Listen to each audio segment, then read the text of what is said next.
Walang gamot ang kamatayan, may lunas ang karamdaman. Ray Herbal Food Supplement, dito ka tatagal. Ay herbal na mabisa. Ang naging sakit ko ay ovarian cancer.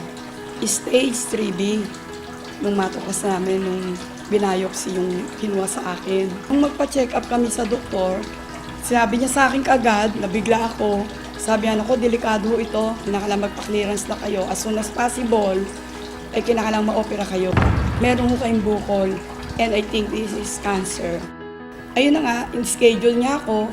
Sabi niya sa akin, December 18, 2008, o-operahin ka namin. Nung in-schedule na ako, tinanggal yung aking myoma, bukol, at talagang major operation. Binayaran ko, almost 300 plus thousand. Sabi ko, Diyos ko, na-ibenta namin yung sakya namin dapat maging hanap buhay namin. Dumating pa yung sandali na wala na akong gana, namamayat pa ako, may nararamdaman ako, lahat masakit ang katawan ko. Hanggang sa dumating nung January 10, hindi na ako makahinga, parang mamamatay na ako.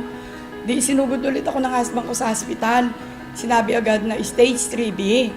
And as soon as possible, kinakailangan makimo kayo. Mga 6 session ho yan. Ay ilang magkano naman yung isang session yan? Sabi niya 50,000. Di 150 na yun sa 6 Tapos sabi niya, bukod pa ho yung radiation na 60,000. Ay di yung frustrated kami and depressed. Hanggang dumating yung brother ko. Dala na niya yung gamot, yung kay Carey Herbal. Sabi niya, itry mo kaya to. Kinabukasan, tinaray ko yon. Tapos after that, sabi ko, parang umiigi yata pakaramdam ko. Buwan ka nang hindi nagpapakimon? More than 3 months and a half, magpo-4. Nagpa-laboratory ka na ba? Hindi pa naman. Hindi po. Oo, pero magpapalaboratory ako para malaman ko talagang wala na totally.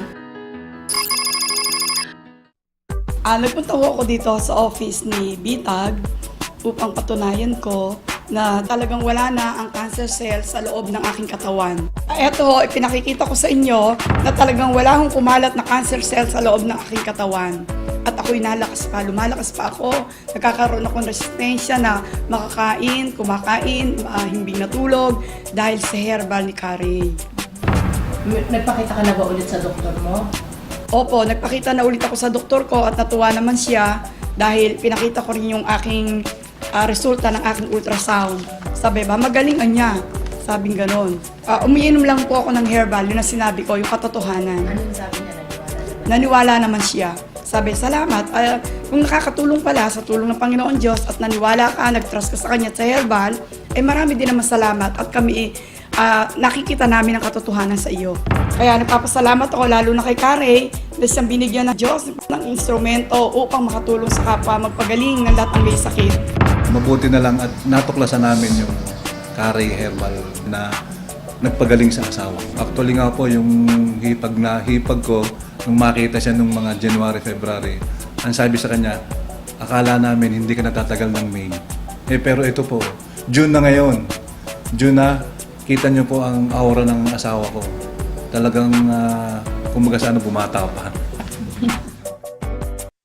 Walang gamot ang kamatayan, may lunas ang karamdaman. Ray Herbal Food Supplement, dito ka tatagal. Ay herbal na mabisa.